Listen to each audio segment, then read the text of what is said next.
और आज का जो लेक्चर है ब्रह्मास्त्र विद्या का,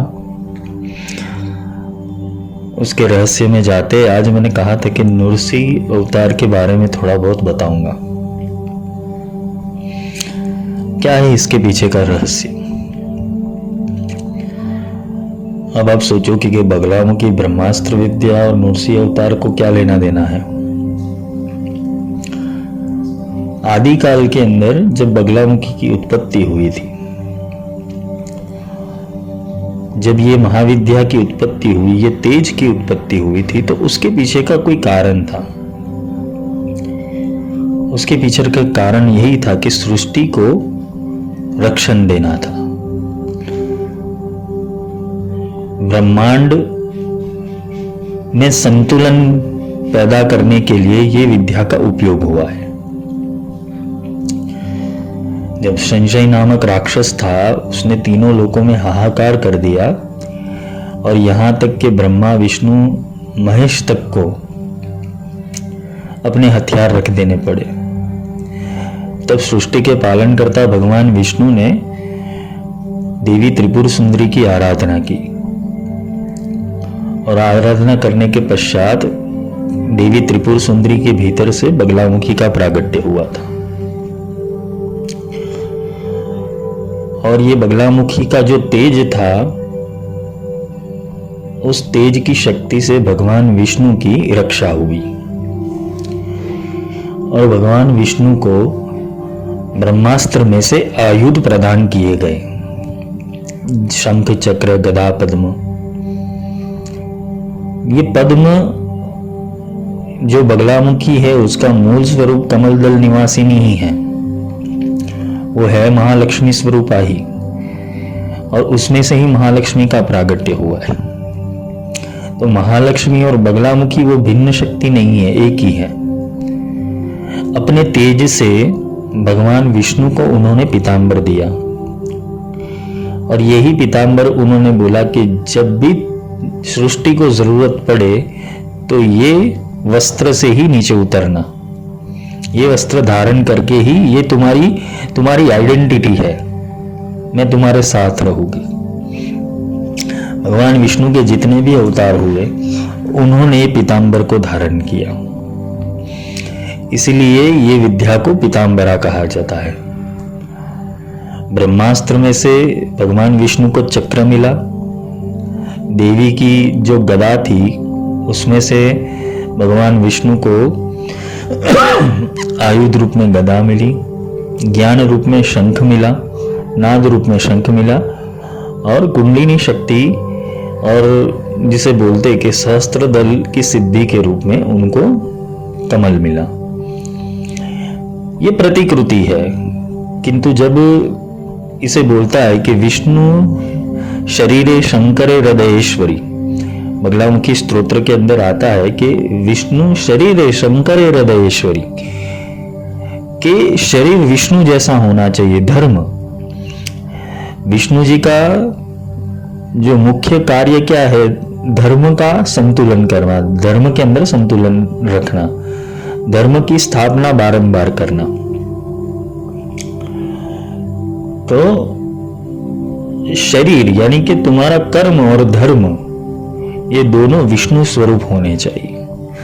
और शंकरे हृदयेश्वरी, कि तुम्हारे हृदय में किसका भाव होना चाहिए, शंकर जैसा, शिव जैसा, कल्याण का भाव होना चाहिए। तभी जाके ये विद्या के ऊपर तुम आरूढ़ हो सकते हो। ब्रह्मास्त्र विद्या के अंदर जो अवतारवाद आता है, हम नरसिंह अवतार के बारे में आप थोड़ा बहुत समझेंगे, फिर जाके कल हम जो हमारा मूल विषय था पंच तत्वों का, उसके ऊपर आएंगे। आज होलिका थी, इसलिए थोड़ा बहुत ये विषय ले रहा हूं कि आपको जो चीज आप कर रहे हो उसके पीछे का आपको रहस्य ही पता नहीं है, तो एक क्रिया मात्र, एक कर्मकांड मात्र हो जाता है। हर एक चीज का रहस्य समझना जरूरी है, नहीं तो ये अंधविश्वास के अलावा कुछ नहीं है। होलिका की पूजा करते हो, लेकिन होलिका की पूजा क्यों करते हो? वो तो एक राक्षसी थी, जिसने ब्रह्मा जी से वरदान लेके भक्त प्रहलाद को मारने का प्रयास किया था। हम होली की पूजा करते हैं, पर होली की पूजा का मूल उद्देश्य यही है कि एक भक्त से एक राक्षसी का उद्धार हुआ, इसीलिए हम होलिका का पूजन करते हैं। तो इसके पीछे का रहस्य ऐसा उल्टा है, लेकिन हमें क्या लेना देना। अग्नि का प्रागट्य करो, उसके अंदर वो पॉपकॉर्न डालो, वो बोलते हैं नारियल डालो, खजूर डालो, सब ये हो जाता है।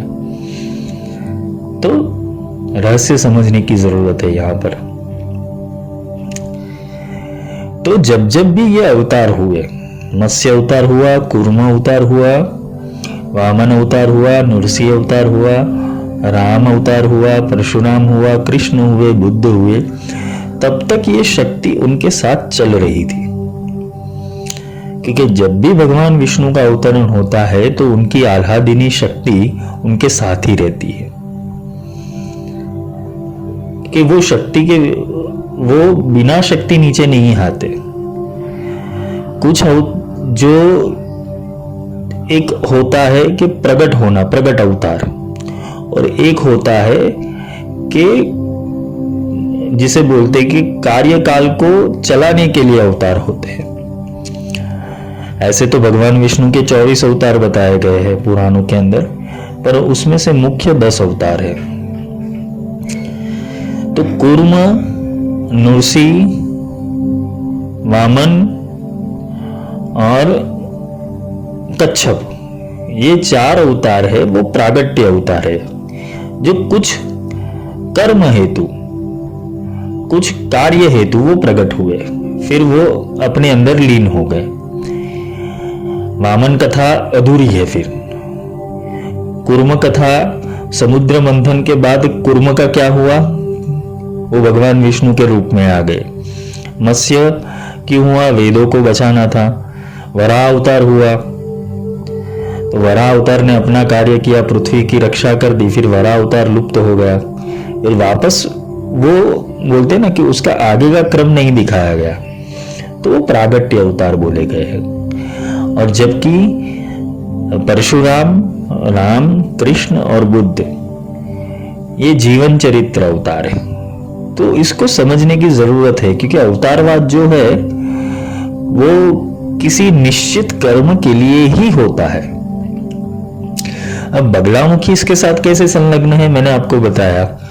अभी बगलामुखी के आप तंत्र के अंदर देखने जाओ तो उसके अंदर भगवती का जो परात्पर ब्रह्म स्वरूप है उसकी व्याख्या की गई है।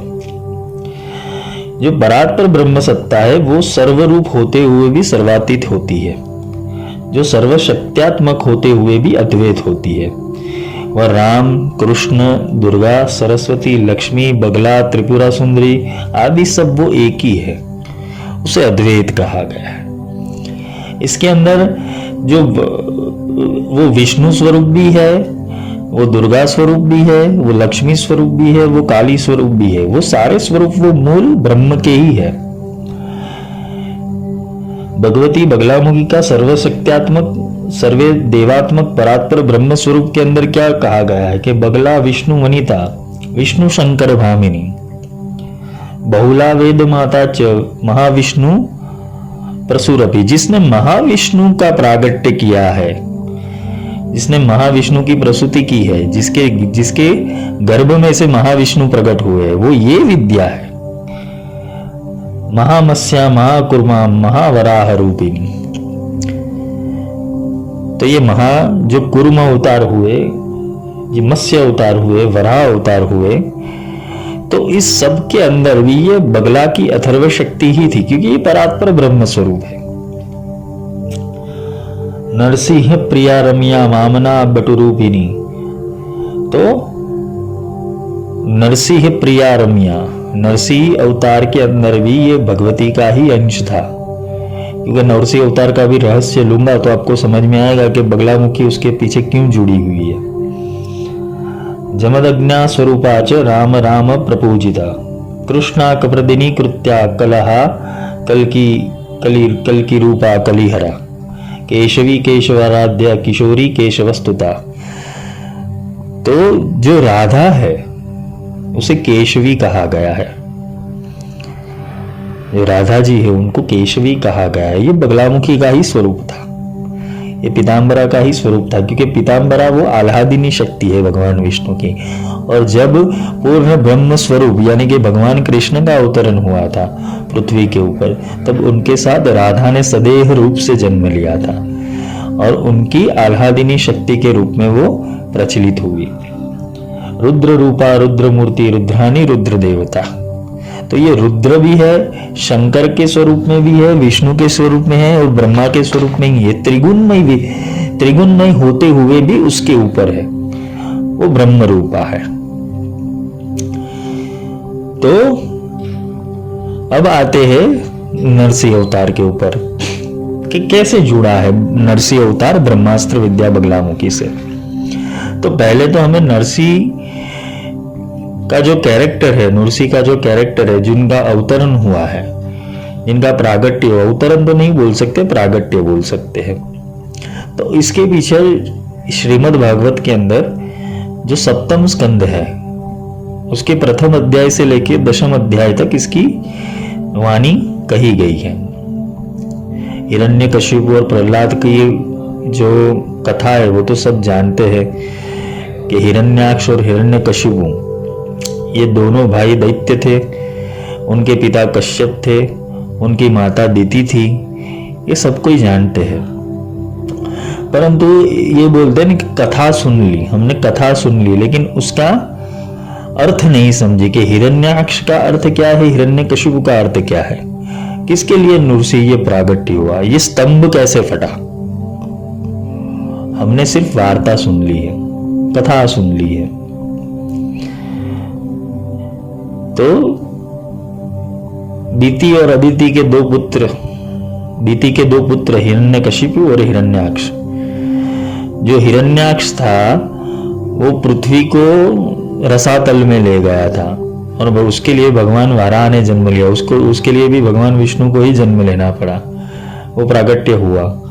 और उसके बाद हिरण्यकशिपु ने तीनों लोक में हाहाकार कर दिया, तो उसके लिए भी भगवान विष्णु ने ही अवतार लेना पड़ा, क्योंकि रक्षण का जिम्मेदारी तो भगवान विष्णु के हाथों में। हिरण्यकशिपु का जो पुत्र था प्रहलाद, वो भक्ति भाव वाला था। ये प्रत्यंगिरा क्यों जागृत हुई, इसे विपरीत प्रत्यंगिरा का जो स्वरूप है वो सिंह रूपिणी है। वो क्यों है, उसका कारण कि जब कोई भक्ति से विपरीत चलता है, जो भक्ति से विपरीत चलता है, जो धर्म से विपरीत चलता है, जो सिद्धि से विपरीत चलता है, जो देवता से विपरीत चलता है, जो भगवान से विपरीत चलता है, तो उसके लिए ये विपरीत प्रत्यंगिरा जन्म लेती है। वो ऐसे दुष्ट राक्षसों के लिए ही जन्म लेती है कि जिसका विनाश कर पाए। प्रत्यंगिरा का कार्य क्या है कि वो साधक के सुख हेतु मारण, मोहन, उच्चाटन, वशीकरण, विद्वेषण सारी चीजें कर देती है। कि जब कोई विपरीत जाता है और आप ये पूरी स्टोरी समझो तो उसके अंदर हिरण्यकशिपु खुद को भगवान समझ बैठा था। उसने देवताओं तक को हरा दिया था और अपने आप को भगवान समझ के तीनों लोक में हाहाकार कर दिया। पर उसके घर में ही विपरीत प्रत्यंगिरा ने जन्म लिया प्रहलाद के रूप में। अब क्यों? क्योंकि उसके अहंकार को हनन करने हेतु एक ऐसी शक्ति ने जन्म लिया कि जिससे उसके अहंकार को रोज ठोस लग सके। अहंकारी इंसान के पास ऐसे तत्व बहुत रहते हैं कि उसके अहंकार को घड़ी घड़ी चोट लगाए।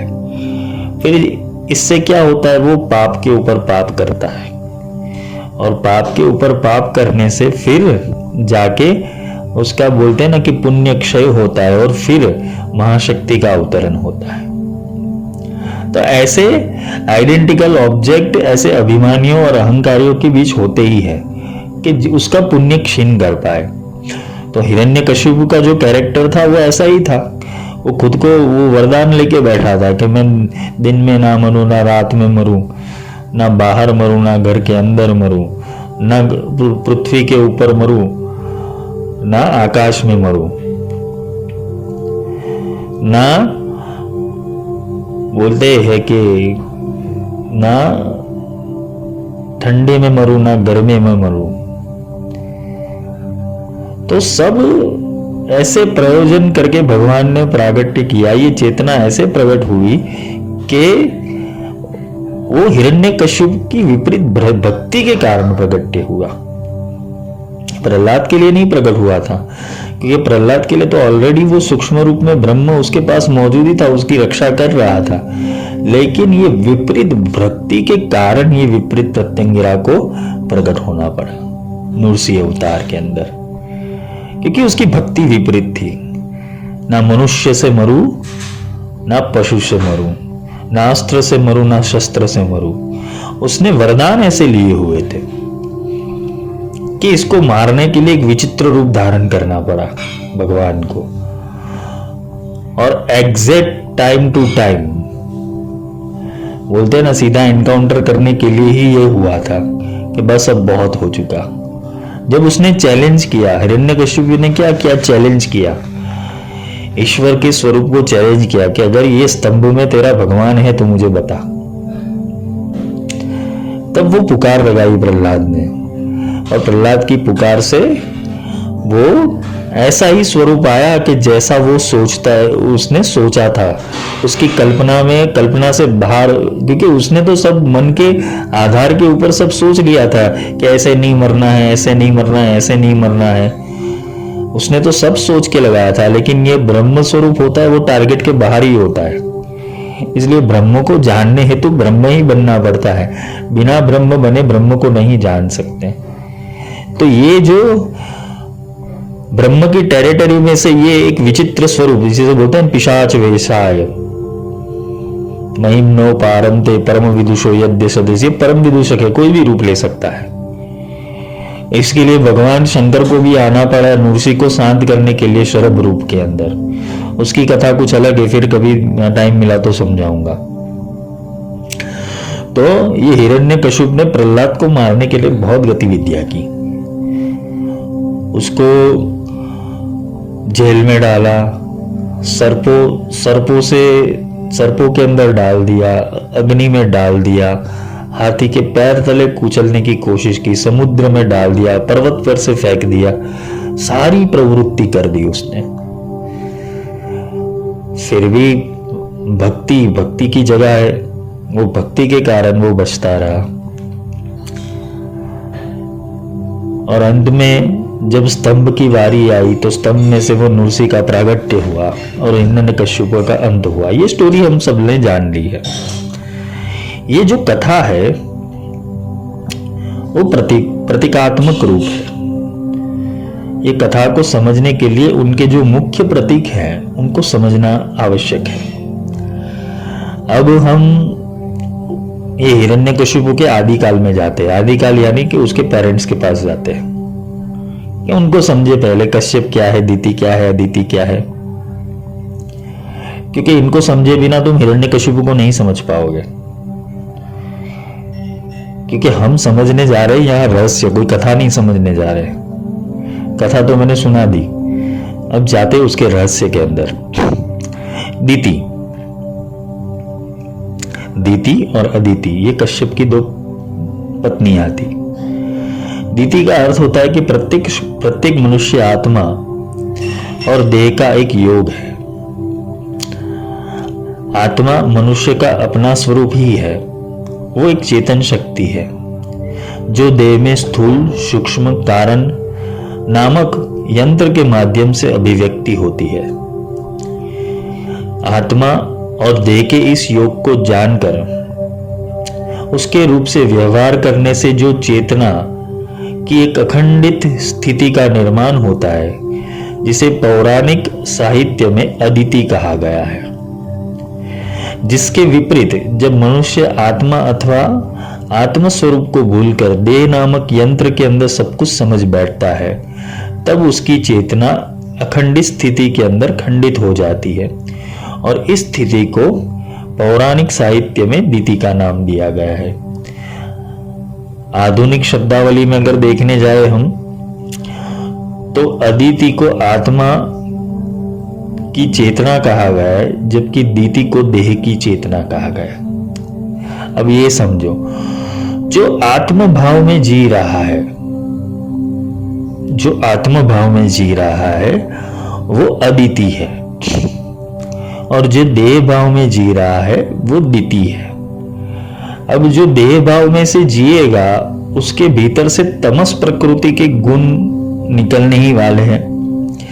अब ये जो हिरण्यकश्यप है वो दिति का पुत्र है, यानी कि देह भाव से उत्पन्न होने वाला विकार। दिति का अर्थ है देह की चेतना।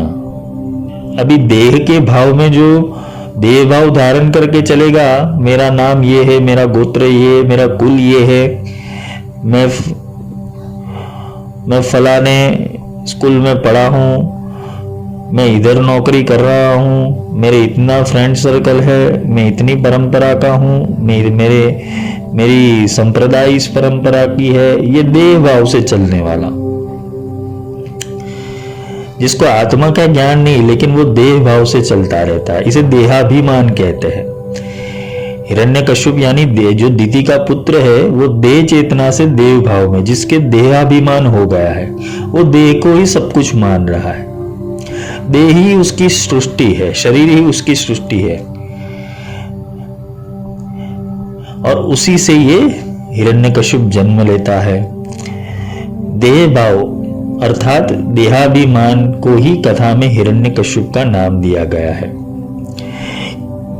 दिति की चेतना से उत्पन्न होने के कारण ये दिति का पुत्र कहला गया। हिरण्यकश्यप शब्द भी इस देह भाव को ही सूचित करता है। हिरण्यकश्यप शब्द के अंदर हिरण्य का अर्थ होता है स्वर्णिम और कशिप का अर्थ होता है बिस्तर। तुम्हारा मन और तुम्हारा देह एक माया रूपी सुवर्ण, जो सुवर्ण रूपी माया है, जो माया जाल है, जो तुम्हें अच्छी लगती है, ये देह अच्छा लगता है, देह को संभालना अच्छा लगता है, देहाध्यास के अंदर तुम पड़े हुए हो, इसके कारण देह से अभिमान हो जाता है, देह छूटता नहीं है, इसके कारण तुम एक स्वर्णिम बिस्तर के ऊपर सो रहे हो। ये स्वर्णिम बिस्तर और कोई नहीं है, हिरण्यकश्यप है, माया में जीना। भौतिक आकर्षण ही स्वर्णिम है, भौतिक तत्वों से आकर्षण रहना। इसलिए क्या करता है, ऐसी चीजों को ही आकर्षित करता है जिसे माया कहते हैं। जिसका भाव देह का होगा तो वो माया में ही विचरण करने वाला है, और इसके भीतर ऐसे विकार प्रकट होते रहेंगे, ऐसे राक्षस प्रकट होते रहेंगे। अतः जो मनस चेतना और भौतिक आकर्षणों की चट्टाई है, अर्थात देव भाव में जो स्थित है, उसे हिरण्यकशिपु कहते हैं। कथा में जो हिरण्यकशिपु का विस्तार है, इस वर्णन द्वारा हम देह भाव को और देह अभिमान को समझ सकते हैं। देह भाव और देह अभिमान मन वचन कर्म की एक रूपता नहीं होती। जिसके अंदर देह भाव होता है वो कभी मन वचन कर्म, मन क्रम वचन ध्यान जो लाभ है उसका ध्यान ही नहीं लगता। वो अपने आप को सर्वस्व समझ लेता है, एक प्रकार का नास्तिक समझ लेता है, वो नास्तिक हो जाता है। उसे भगवान से कोई लेना देना नहीं दे, वो ऐसा ही बोलता है मेरे अंदर ही भगवान बैठा है। अरे तेरे अंदर बैठा है तो अभिमान क्यों है भाई, अहंकार क्यों है? बस मेरे अंदर भगवान है, मुझ में ब्रह्मा, मुझ में विष्णु, वो बोलता रहेगा। वो पढ़ा पढ़ाया पोपट है, रटा हुआ पोपट है, लेकिन उसका देहाध्यास इतना हो गया है कि बस वो किसी को मानने की तैयार नहीं है। वो अपने अहंकार को ही, अहंकार की ही पूर्ति करता है, जिसके कारण होता क्या है, ऐसे ज्ञान का नाश हो जाता है, जैसे हिरण्यकशिपु का नाश हो गया। ये मन क्रम वचन की एक रूपता इनके अंदर होती नहीं है। वो कहता कुछ है और करता कुछ है। भ्राता हिरण्याक्ष की मृत्यु होने पर हिरण्यकशिपु बहुत दुखी हुआ। जैसे स्वजनों का जाने के ऊपर किसी को भी दुख हो, तो इसके अंदर आत्मज्ञानी भी उसको भी भ्रांति हो जाती है। वो उपदेशों का ज्ञान अपने अंदर से निकाल देता है, क्योंकि उसको देहाभिमान हो गया था। उसको लगा कि भाई ये भगवान ने मेरे भाई को मार दिया, अब मैं इसको भगवान से बदला लूंगा। इसलिए इसको क्या था कि सारे विष्णु भक्त से एलर्जी थी, हरि भक्तों से एलर्जी थी। और ये क्या करता था कि अपने स्वजनों को, जैसे आत्मज्ञानी होता है, ये मन क्या करता है, खुद आत्मज्ञानी बन के तुम्हारे अंदर बैठा हुआ है। तुम्हें कुछ सिखाने का प्रयास करेगा तो मन अंदर से बोलेगा भाई रहने देना, मेरे को आता है, नहीं मैं जानता हूं। फिर वो तर्क कुतर्क करेगा, वो अपने हिसाब से रचना करेगा, वो गुरु की बात नहीं मानेगा, वो अपने हिसाब से रचना करेगा। नहीं इसमें ऐसा हो सकता है, नहीं ये ऐसा है, इसे जड़ता कहते हैं। और वो खुद आत्मज्ञानी बन के तुम्हारे अंदर बैठ गया, जिसे मन कहते हैं, जिसमें देह की क्षणभंगुरता को व्यक्त किया जाता है। परंतु दूसरी ओर वो स्वयं संसार का एकमात्र सम्राट होने के लिए वो तप भी करता है। ऐसे लोग क्या करते हैं कि खुद सम्राट होने के लिए तप करते हैं, जप करते हैं, अनुष्ठान करते हैं, किसी सिद्धि को प्रकट करते हैं। क्यों? उनको भगवान होने का या तो सर्वस्व होने का अभिमान होता है। लेकिन एक बात याद रखना, जो भक्त के भीतर भाव नहीं है, जिस भक्त के भीतर निर्मलता और सरलता नहीं है, वो भक्त नहीं है, वो राक्षसी होता है।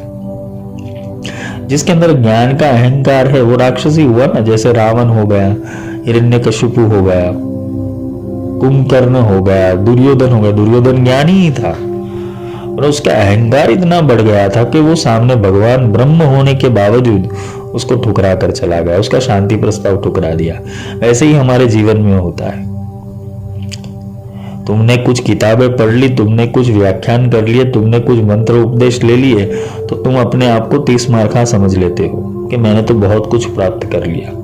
और जब ब्रह्म तुम्हारे सामने आता है, गुरु साक्षात परब्रह्म, तो वहां तुम क्या करते हो, अपना ज्ञान जो ग्रहण किया है वो गुरु के ऊपर थोपते हो और उसकी परीक्षा करते हो कि सत्य क्या है, तुम सत्य हो कि मैं सत्य हूं। फिर हो जाता है क्या, टाई फिस। तो हिरण्यकशिपु का भी ऐसा ही हाल हुआ था, जिसने तप से समस्त प्रकृति को अपने अधीन कर लिया और विषयोन्मुख होकर इंद्रियों के वशीभूत बना रहा।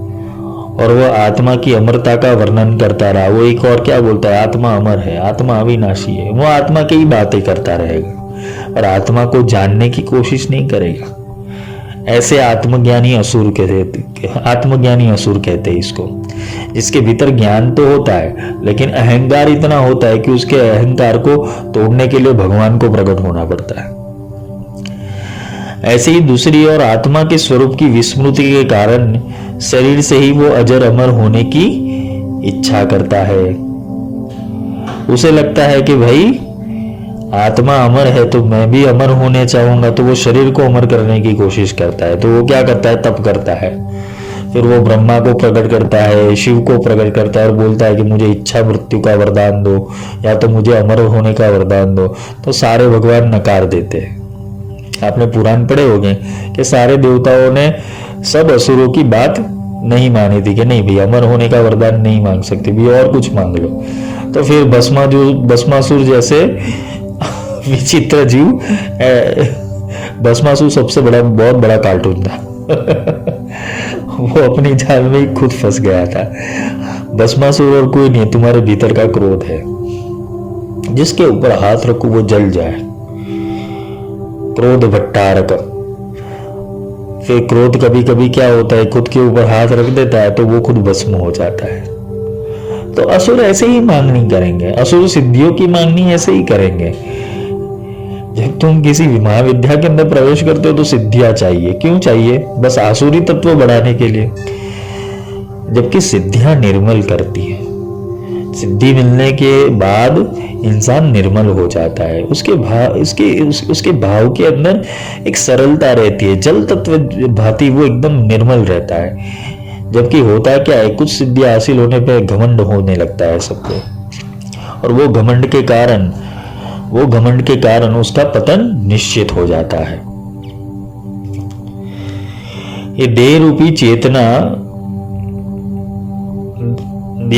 चेतना यानी दिति, जिसके देह भाव और भोग भाव, देह भाव से क्या उत्पन्न हुआ, देह रूपी चेतना से क्या उत्पन्न हुआ, एक देह भाव उत्पन्न हुआ जिसे हिरण्यकशिपु कहते हैं, और एक भोग भाव उत्पन्न हुआ जिसे हिरण्याक्ष कहते हैं।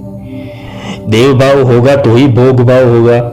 अब भोग भाव वाले ने क्या कर दिया, पूरी पृथ्वी को लेकर रसातल में चला गया, समुद्र में चला गया। तो उसको निकालने के लिए गंध तत्व की जरूरत पड़ी, तो वराह अवतार पैदा हुआ। ये जो अवतार हुए हैं ना कुछ गतिविधियों से, कुछ तुम्हारा इसके पीछे आध्यात्मिक रहस्य है सारे। ये कोई कथा वार्ता नहीं है जिसे सुन के तुम आनंद ले रहे हो। वो कथावाचक क्या करेगा भाई, आज वराह जन्म है, आज वामन जन्म है, आज कृष्ण जन्म है, नाचो कूदो, लेकिन तुम्हें उसका आध्यात्मिक रहस्य ही नहीं समझाते। उसको ही नहीं पता होगा क्या समझाएगा। व्यासपीठ के ऊपर बैठ के वो गप्पाष्टकम करके वो बोलते ना अपनी झोली भर के चला जाएगा, तुम वही के वही रहोगे।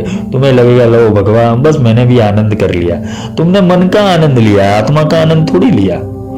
तुम नाचे कूदे उसमें आत्मा को क्या मिला। तो किसी कथा के अंदर कृष्ण जन्म हो गया, बराबर तुम नाचने लगे, कूदने लगे, बराबर आनंद करने लगे, भजन कीर्तन करने लगे, तो उसमें आत्मा को क्या लाभ मिला। आत्मा तो वही का वही है, ज्ञान तो वही का वही है। दौड़त दौड़ गया, जा लग मन की दौड़ थकी मन स्थिर गया, वस्तु ठोर की ठोर। वस्तु तो वही की वही रह जाती है कि तुमने आत्मज्ञान कहाँ प्राप्त किया। अंधे को अंधा मिले, छूटे कौन उपाय, ऐसी हालत हो गई। एक अंधे के पीछे 1000 अंधे। वो कथावाचक भी कूदता है, तुम्हें भी कुदाता है। ये संसार हो चुका है, और लोगों को ऐसी भक्ति में ही रस है, तो करे क्या। आत्मज्ञान में इंटरेस्ट नहीं है, क्योंकि आत्मज्ञान बोरिंग लगता है उनको, समझना बोरिंग लगता है। ज्यादा मन के ऊपर जोर नहीं डालने का, क्योंकि वो पहले से लॉक मार के बैठे हैं। नहीं समझना नहीं है, नाचो कूदो भक्ति करो। नाचा तब जाता है कि जब तुम्हें ब्रह्म मिल जाए। कीर्तन तभी किया जाता है कि जब तुम्हारे अंदर वो ब्रह्म प्रकट हो जाए, वो वाणी प्रकट हो जाए। आनंद तभी करो कि जब वो सत्य चित्त तुम्हारे भीतर बैठ जाए। सच्चित बैठा नहीं हो, तुम आनंद करने लगे, किसका आनंद। बस लोग कर रहे हैं, हम भी कर रहे हैं। हनुमान जी ने सिंदूर लगा दिया, तुम भी लगा दो पूरे शरीर के अंदर, फिर पता चलेगा तो कैसे दाद खाद खुजली होती है। तुम्हें लगाओ ना एक दिन।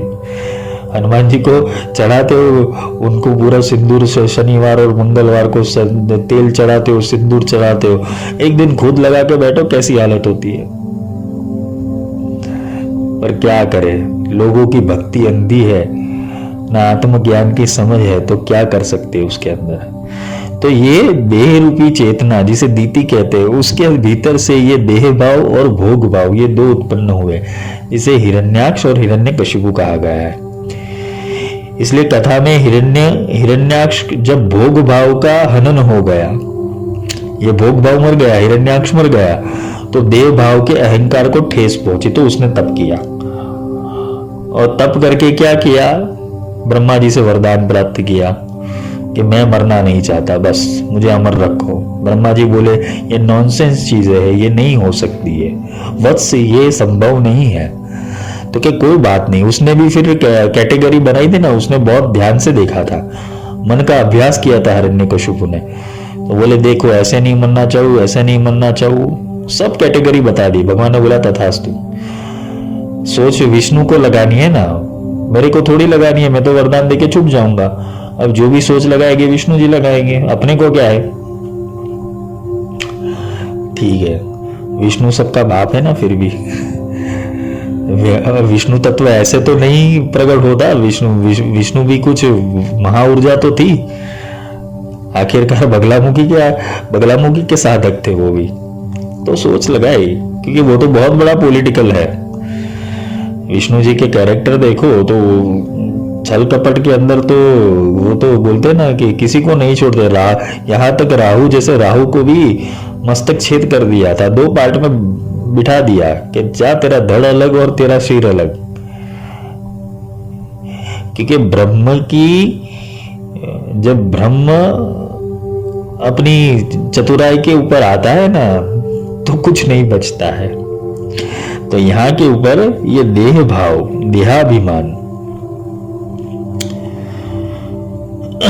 देहाभिमान और आत्मा की आवाज वो ये सहन नहीं कर सकता।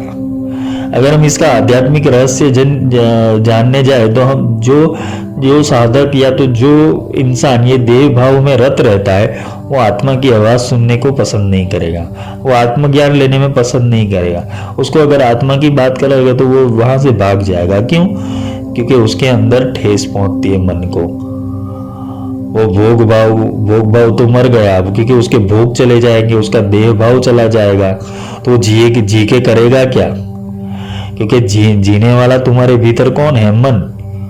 ये किसको जीना है? मन को तो जीना है, आत्मा तो अमर है। तो ये सतत अपने प्रयास से आत्मा की आवाज को दबा देता है। ये हिरण्यकश्यप क्या करता है? वो अत्र तत्र सर्वत्र हो जाता है कि नहीं, मैं ही सर्वस्व हूं, मैं ही सब कुछ जानता हूं, ये आत्मा कुछ नहीं होता, भगवान कुछ नहीं होता, ब्रह्म कुछ, मैं ही भगवान हूं, हम ब्रह्मस्मि। तो ये हम ब्रह्मस्मि विपरीत रूप से प्रकट हुआ, इसलिए वो विपरीत प्रत्यंगिरा को जन्म लेना पड़ा। तो प्रहलाद क्या है? तो प्रहलाद का अर्थ है विशिष्ट प्रसन्नता और उल्लास। जो भक्त होता है ना उसके अंदर अपने भगवान के लिए, अपने ब्रह्म के लिए, अपने इष्ट के लिए एक विशेष उल्लास रहता है। वो अपनी भक्ति नहीं छोड़ता है, वो किसी भी परिस्थिति में अपनी भक्ति नहीं छोड़ता है। यहाँ पे तो क्या होता है, 5 दिन साधना की, 6ठे दिन तुम्हारा काम नहीं है, तुमने साधना छोड़ी, तो उल्लास कैसे आएगा? जब तक तुम्हें भगवती से प्रेम ही नहीं है, भगवान से प्रेम ही नहीं है, तो तुम्हारे भीतर उल्लास कैसे प्रकट होगा? प्रहलाद जैसी स्थिति के अंदर तुम क्या करोगे? इसके प्रहलाद की तो इतना छोटा बालक था, हर स्थिति के अंदर उसकी परीक्षा वो हिरण्यकशिपु लेता था।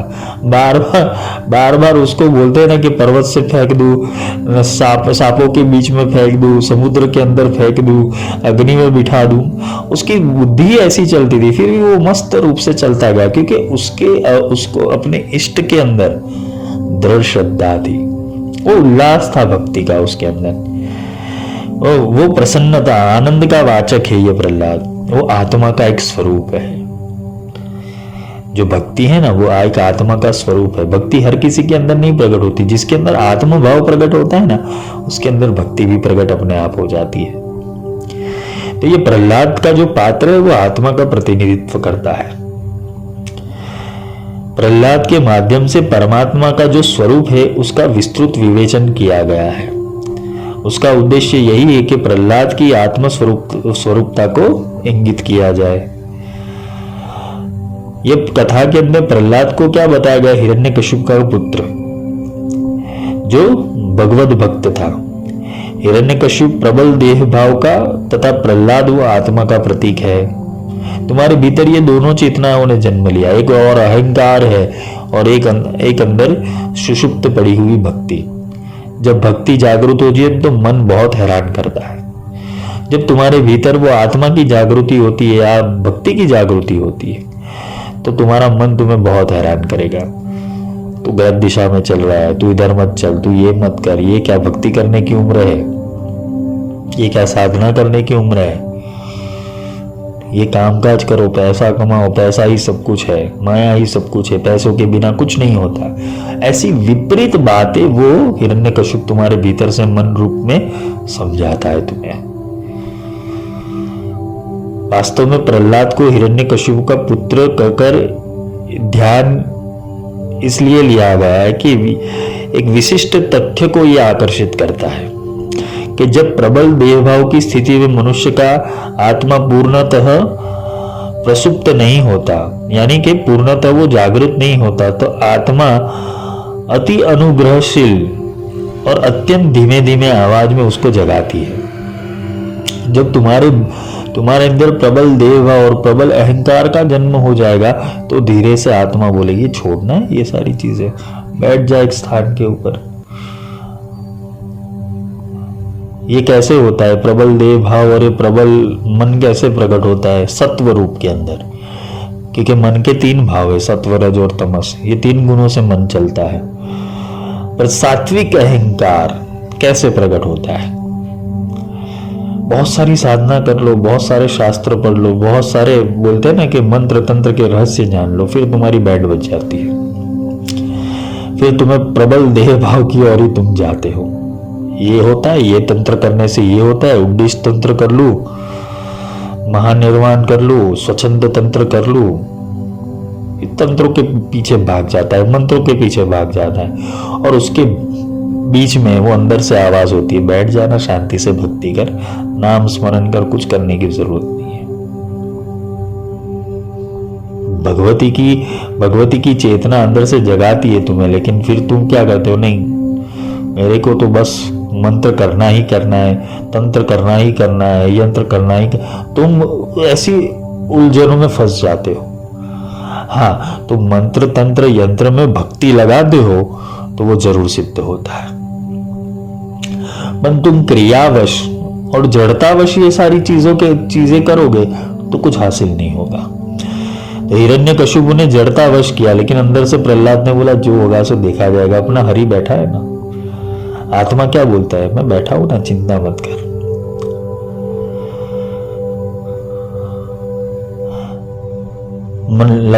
परंतु लगातार मनुष्य के मन और बुद्धि के द्वारा परमात्मा स्वरूप को जागृत रूप सद्ज्ञान के प्रति वो खटाश रहती है।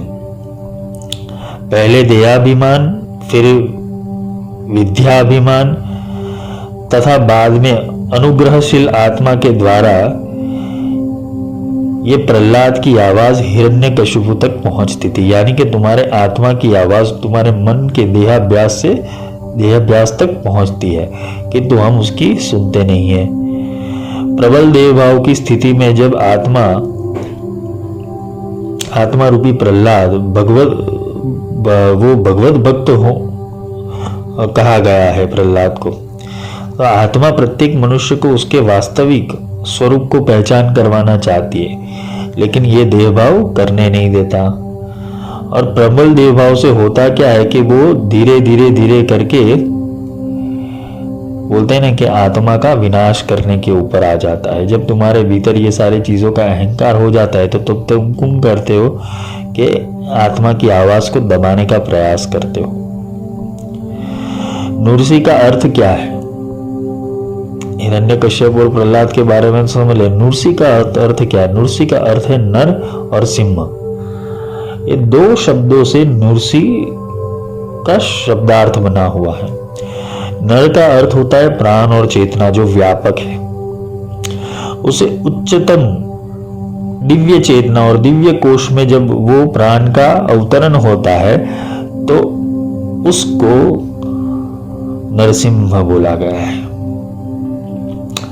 जैसे जब दिव्य चेतना जब मनुष्य के अन्नमय कोश में अवतरित होती है तब अन्नमय कोश की चेतना नर चेतना कहलाती है। और ऐसा भी कह सकते कि उच्च कोशों में स्थित दिव्य प्राण जब अन्नमय कोश में अवतरित होते तब अन्नमय कोश के प्राण को नर प्राण कहते हैं। और सिंह जो शब्द है उसको शक्ति का प्रतीक कहा गया है, प्राण शक्ति। नरसिंह का अर्थ क्या है? प्राण शक्ति। ये प्राण जब उच्च, जैसे ज्ञानमय कोश हो गए, विज्ञानमय कोश हो गए, अन्नमय कोश हो गए, स्थूल, सूक्ष्म और कारण, ये तीनों में जब प्राण शक्ति का अत्यंत तीव्र वेग से वहन हो जाता है और समर्पण भाव वाली शक्ति जब प्रकट हो जाती है तब ये तुम्हारे प्राण अलग स्तर के ऊपर वाइब्रेट करते हैं। तुम्हारी ऊर्जा अलग स्तर के ऊपर वाइब्रेट करती है, तो भीतर से एक चेतना का प्रकट होता है, भीतर से एक चेतना का प्रागट्य होता है। उसे हम नरसिंह कह सकते हैं। और ये चेतना तभी अवतरित होती है जब मनुष्य पूरी रूप से देव भाव का विनाश करने के ऊपर आ गया हो। क्योंकि देह है क्या? ये पंच तत्वों से बनी हुई एक पिंड है, और पंच तत्व दिए किसने है? देवताओं ने। तो देव भाव के ऊपर अधिकार कौन करता है? मन करता है, और मन के कारण ये देवताओं को गुलामी सहनी पड़ती है।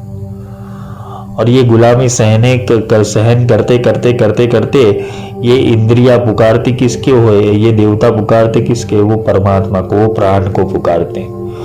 और ये प्राण तुम्हारे जब अन्नमय कोश में आता है तो तुम्हारे मन का विध्वंस कर देता है। इसलिए भगवान कृष्ण ने गीता में यही कहा है कि परित्राणाय साधुनां विनाशाय च दुष्कृताम्। ये दुष्कृत क्या करते हो? मन ही बार बार दुष्कृत करता है, साधुता परित्राण कर देता है। संभवामि युगे युगे। तुम्हारी एक प्राण की साइकिल एक युग के बराबर है। पर यह समझने के लिए तुम्हें योगिक अभ्यास करना जरूरी है, समाधि अवस्था तक जाना जरूरी है। तब जाके तुम्हें पता चलेगा कि तुम ब्रह्मा के एक दिन को कैसे जान पाओगे, ब्रह्मा के एक दिन को कैसे जान पाओगे, विष्णु के एक दिन को कैसे जान पाओगे। ये साइकिल तभी जाके समझ में आएगी जब तुम्हारा प्राण शक्ति इतना पावरफुल होगा।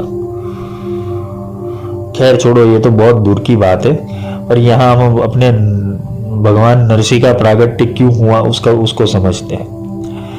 तो ये दिव्य चेतना जब शक्ति अवतरित तभी होती है जब मनुष्य पूरी तरह से देव भाव का विनाश करने के ऊपर तुला हुआ हो। इस दिव्य चेतना शक्ति अर्थात नरसिंह को सम्यक एवं सरल रूप को समझने के लिए भौतिक विज्ञान यानी कि हम फिजिक्स के सिद्धांत से अगर समझने की कोशिश करें तो उसे सेकंड लॉ ऑफ थर्मोडायनेमिक्स कहा गया है।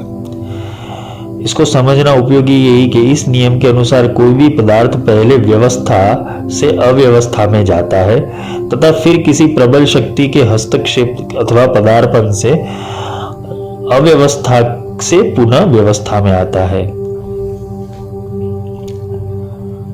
अभी ये समझ लो, पहले व्यवस्था क्या थी कि भाई सब शांति में था, सब भगवान की भक्ति में लीन थे, परमात्मा की भक्ति के अंदर लीन थे। फिर कुछ असुर पैदा हो गए जो खुद को भगवान समझने लगे, तो अव्यवस्था पैदा हो गई। अब ये अव्यवस्था पैदा हो गई तो किसी महाशक्ति का हस्तक्षेप हुआ, क्यों? वापस संतुलन करना था। तो इसे संतुलन की विद्या कहा गया है। ये प्रागट्य क्यों हुआ था, ये अवतार क्यों होते? संतुलन करने हेतु। तो संतुलन की विद्या कौन सी है? बगलामुखी। संतुलन की विद्या कौन सी है? बगलामुखी। अगर तुमने बगलामुखी की सच्चे दिल से साधना की ना तो वो तुम्हें आत्मज्ञान की ओर ले जाएगी, तुम्हारी सारी माया छुड़वाएगी एक एक करके। अगर तुम्हारी कॉलिंग सही लग गई तो वो दिव्य चेतना हस्तक्षेप करेगी अव्यवस्था के अंदर। इसलिए कभी कभार ऐसा होता है कि तुम साधना करते हो, तुम्हारे काम नहीं बनते, तो वो दिव्य चेतना हस्तक्षेप करेगी। क्यों? कि तुम गलत दिशा के अंदर चल रहे हो। वो हस्तक्षेप इसलिए करती है कि तुम जन्म किस लिए लिया हुआ है? भक्ति के लिए, साधना के लिए, मोक्ष के लिए, और तुम गलत दिशा में चल रहे हो तो वो शक्ति हस्तक्षेप करेगी, वो अवतार धारण करेगी। क्योंकि उसको तुम्हारी आत्मा को बचाना है ना कि तुम्हारे मन और देह भाग को। देह से संलग्न सारी चीजों को उसको बचाने की कोई जरूरत नहीं, वो तो तुम्हारी आत्मा को पकड़ेगा। वो परम चैतन्य सत्ता तुम्हारी आत्मा को सीधा पकड़ेगा, वो ब्रह्म तुम्हारी आत्मा को पकड़ेगा। तुम्हारी माया से उसे कोई लेना देना नहीं है, ना शरीर से लेना देना है, ना धन से लेना देना है, ना रूप रंग आकार से लेना देना है। वो तो तुम्हारे आत्म बीज को पकड़ेगा। तो ये हस्तक्षेप करता है वो पुनः व्यवस्था स्थापित करने के लिए।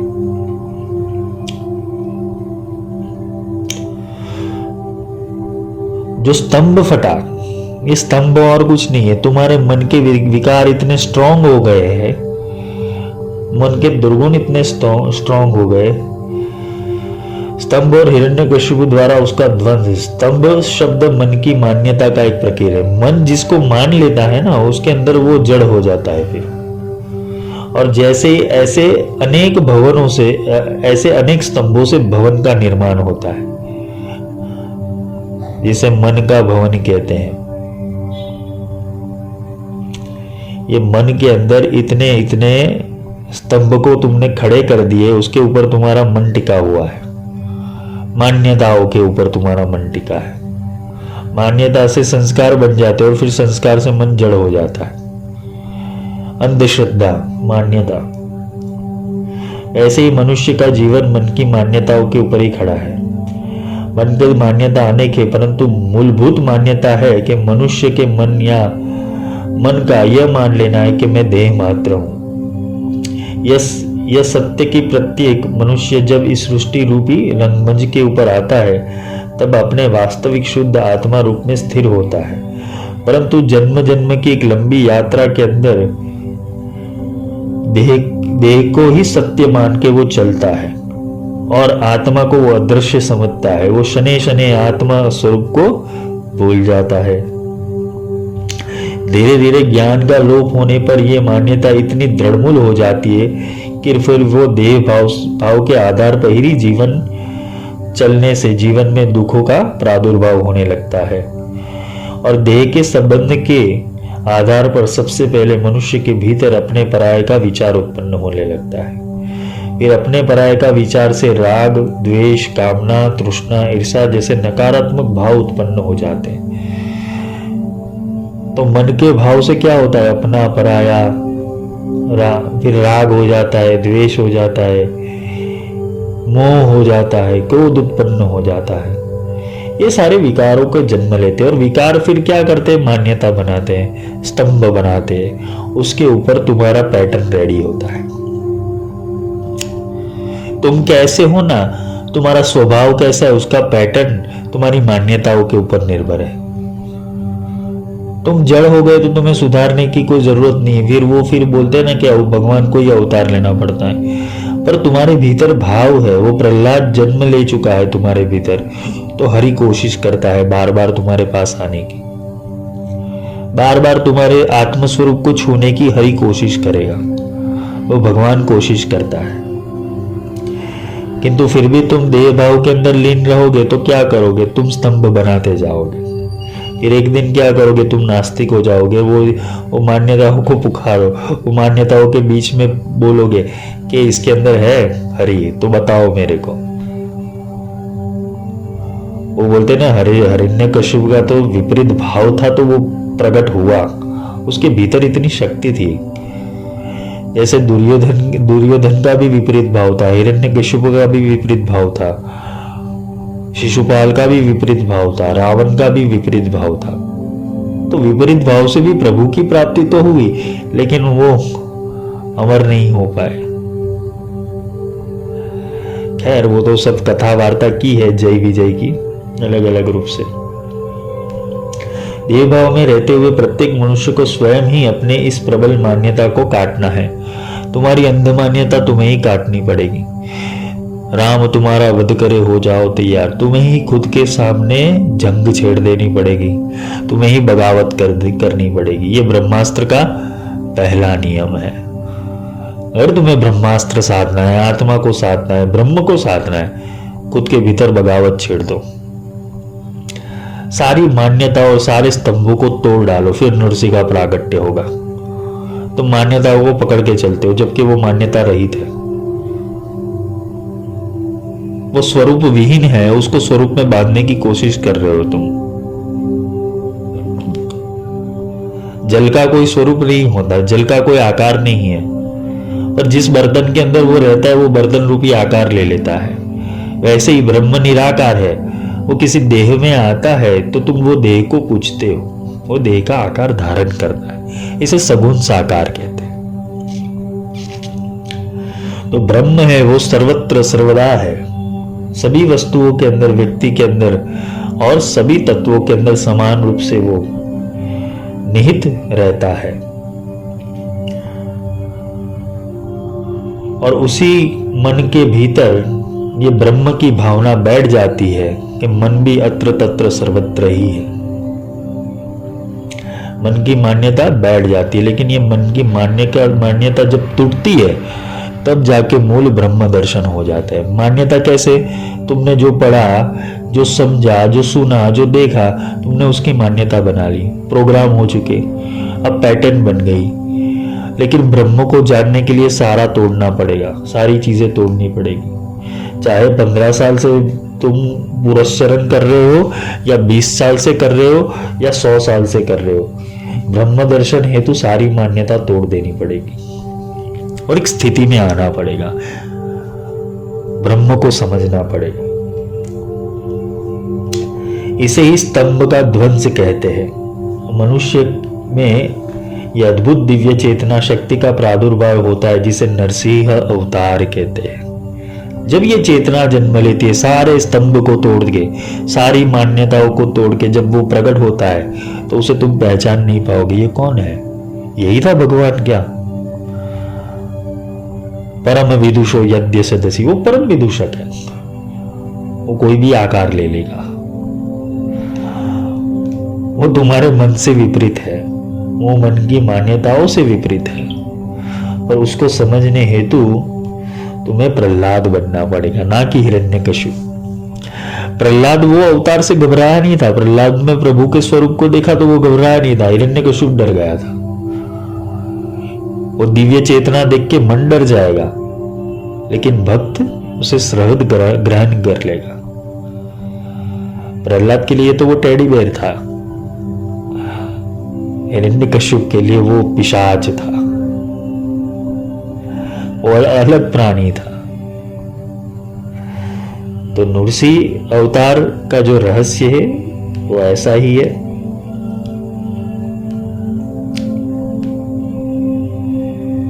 तो आगे कुछ उसका रहस्य कल हम और समझेंगे। थोड़ा बहुत रहस्य है कि भाई दिव्य चेतना जो अवतरित होती है वो कैसे, इसका जो हम थोड़ा उसको कल हम शरीर संलग्न जो हमारे कुंडलिनी शक्ति है उसके स्वरूप में हम कल नृसिंह अवतार को समझेंगे। क्योंकि बगलामुखी का जो मूल स्वरूप है वो कैसे उस स्तंभन करके कुंडलिनी को ऊर्ध्वगमन करवाती है, उसमें से ये अवतार प्रकट होते हैं सारे। तो उसका रहस्य हम कर लेंगे। आज के लिए इतना ही। शुभ रात्रि।